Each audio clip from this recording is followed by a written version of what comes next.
He left me for someone else on the side of the road, so I married the grumpy farmer I accidentally ran into.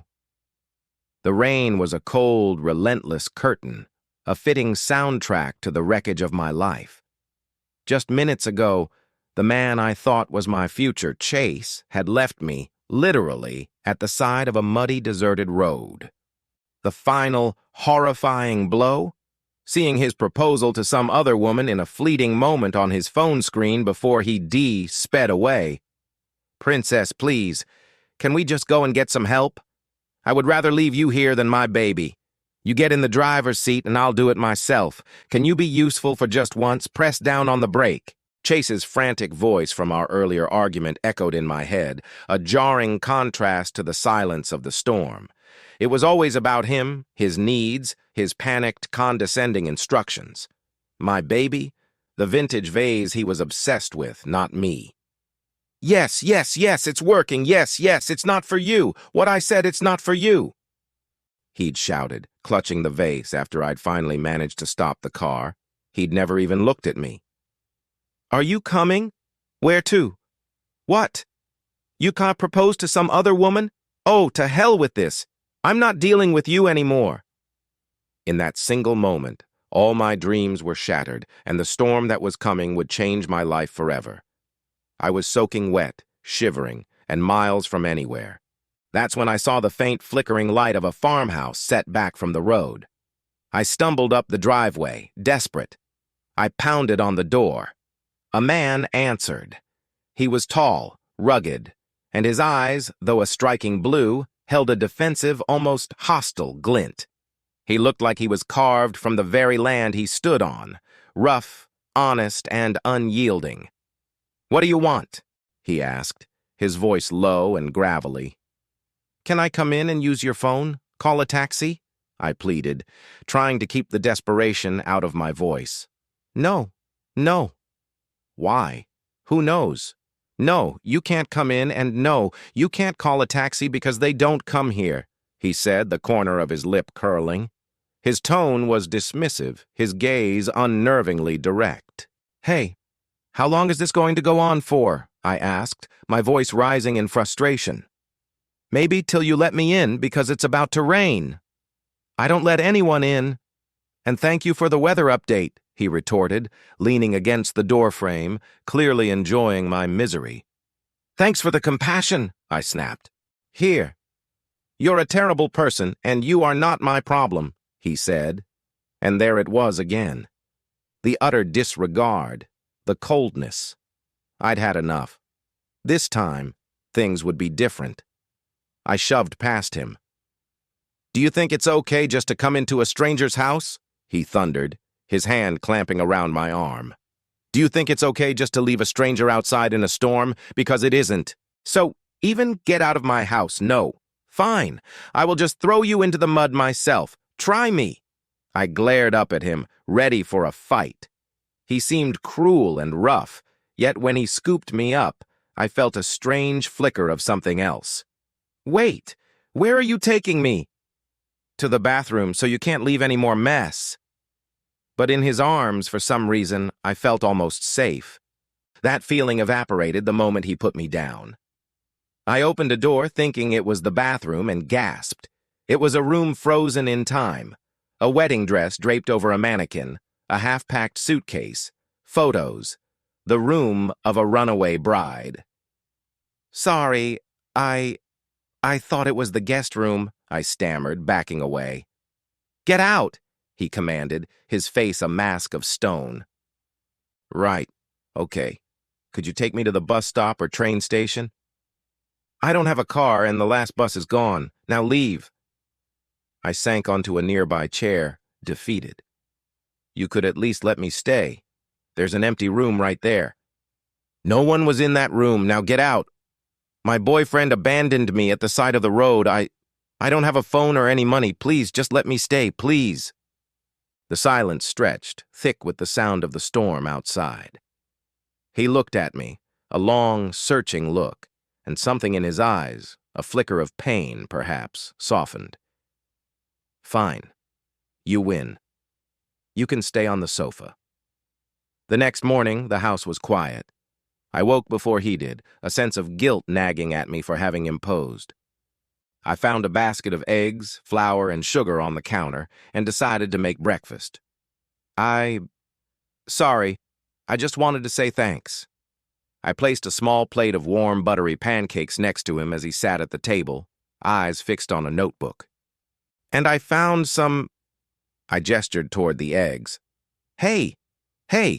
Sorry, look, I didn't mean to upset you, I said when he quickly gathered his things, his face clouded.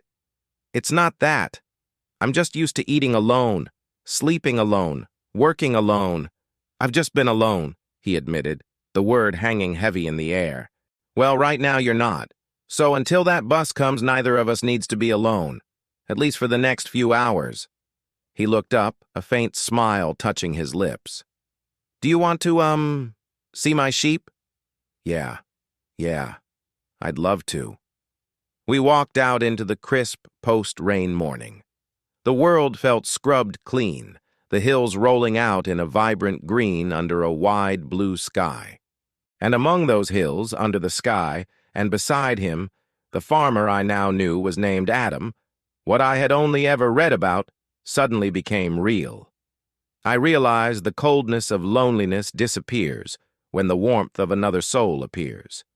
We spent the day talking, laughing, and working. He taught me to feed the lambs, and I showed him how to mix a perfect cup of coffee. He was rugged, yes, but also kind, meticulous, and intensely passionate about his work. His eyes, once so guarded, now shone with a light I found myself drawn to. Our world is all in blue to be by. I hummed, the lyrics of a silly old song running through my head. What I want to do, he finished, smiling. Oh, honey, I've got it bad and I'm addicted. Addicted to you? I teased. What? Nothing. No, what? He stammered, blushing slightly. It's just reminded me what it's like to be with someone and what it's like to laugh. Well, there is something else I can remind you of, I whispered, stepping closer. That evening, the bus left without me because the two of us had lost our way, but it seemed we had found each other. For 2 days, we lived in a bubble, an unexpected, fierce connection blooming in the heart of the countryside. But then, my curiosity about the guest room returned, and with it, a creeping doubt. I had been wrong. That's why he was afraid of me leaving a trace in this house. I don't let anyone in. And you are not my problem. Sorry, I thought it was the guest room. No one was in that room. You've just reminded me what it's like to be with someone. I stood in the doorway of the room again, the mannequin with the wedding dress staring back at me. He had a fiancé. And once again, just like that, I was back to being all alone. Suddenly, I heard a car pull up outside. The door burst open and Chase, my now ex-boyfriend, rushed in. I have searched every house in the area for you. I am so sorry, baby. Come home with me. Go back with the man that left me at the side of the road? I scoffed. What's going on? Who the hell is this? Chase demanded, seeing Adam enter the hallway, his face thunderous. It doesn't matter, just get me out of here. I turned to Chase, wanting only to escape the crushing disappointment Adam represented. Running away, just like I knew you would, Adam muttered, his blue eyes cold again. What did you expect me to stay and watch you get married to some other woman? What? I saw the dress in the guest room, I yelled, tears of anger and hurt stinging my eyes. Come on, let's go, Chase insisted, reaching for my arm. Don't touch me, I pushed him away. I turned to Adam, my voice shaking with betrayal. And you played the role of the lonely man really well. She left me, Adam said, his voice flat. Yeah, 3 years ago, the day before the wedding. She ran away, just like you are now. My breath hitched. The air went out of my anger. Chase, meanwhile, was impatient. Are we going or not? No, get lost. What? I said go before I find a pitchfork and stab you. Adam's rage was barely contained. Chase wisely fled. I stood there, staring at Adam. Why didn't you tell me? What difference does it make? You would have just left anyway. Why? Because I am broken. And you think I'm not? I've forgotten how to love. Then let me show you how to love. You've done the one thing I was most afraid of. What's that? Made me fall in love with you. No one deserves to be alone. But to find happiness, you need courage to let someone into your heart, even if it's terrifying. A year later. The lights of our new extended kitchen shone brightly, illuminating the warm interior. Adam and I were married, living the quiet, fulfilling life I never knew I wanted. I still painted, but now my subjects were the sheep, the rolling hills, and Adam. I'd never felt more connected to a place or a person. Yes, madam. This pasta is cold. I nearly dropped the dish I was holding. That voice. I turned and saw a woman with a face full of disdain, pointing a fork at a young waiter. It was the woman Chase had proposed to, Trisha.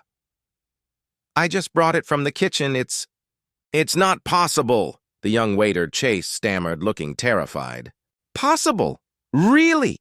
Then eat it yourself. Chase, apologize right now. She just humiliated me enough. She is the customer. She is always right. You're not the customer, so apologize to her. Trisha screeched at Chase. Adam, who was now a silent partner in this new, thriving local cafe, stepped forward. I'm sorry, madame.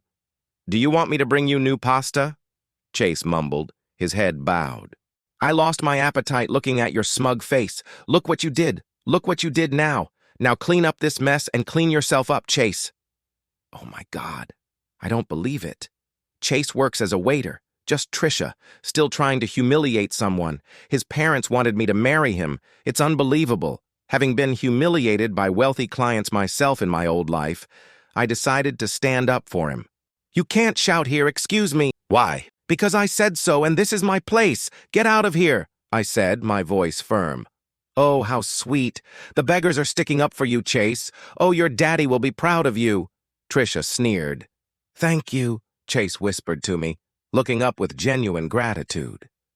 What are you doing? I asked him, after Trisha had been firmly ushered out. I really like you.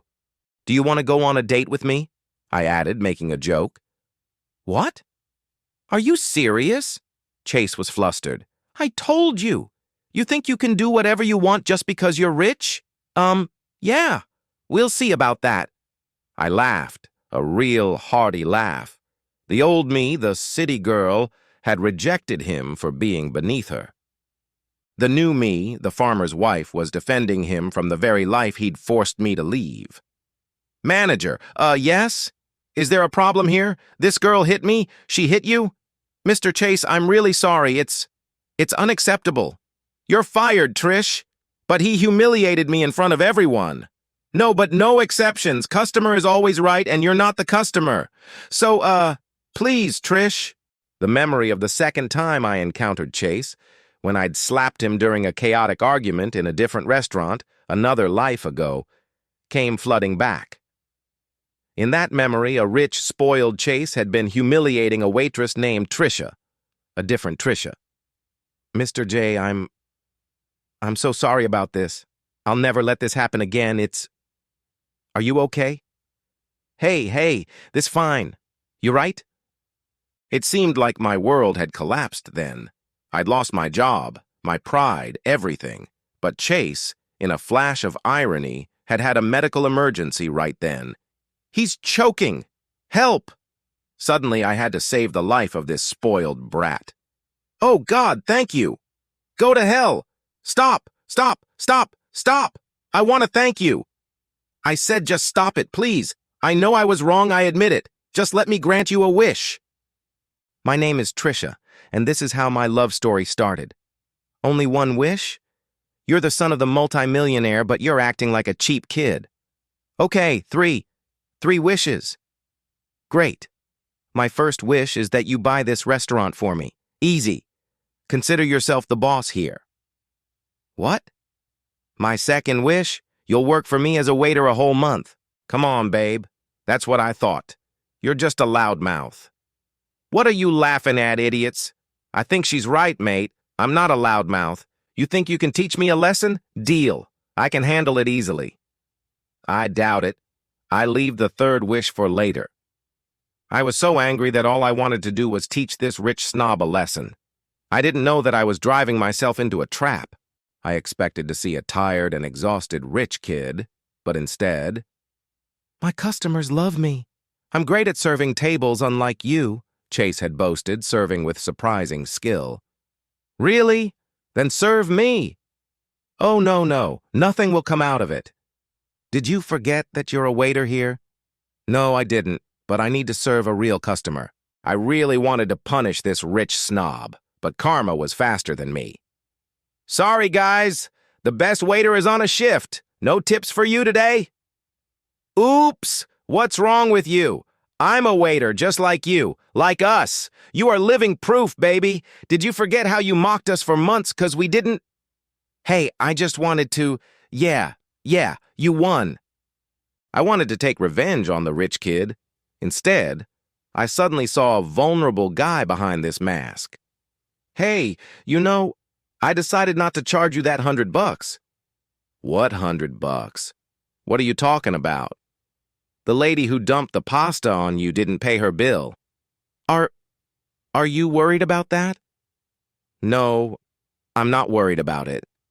I just wanted to be a tough guy. Be respected. Respect myself. And here I am, with pasta on my head. Come on, it's temporary. Your friends don't love you because of your money or of showing up. That's all they care about: money, status, showing off. You don't like me either.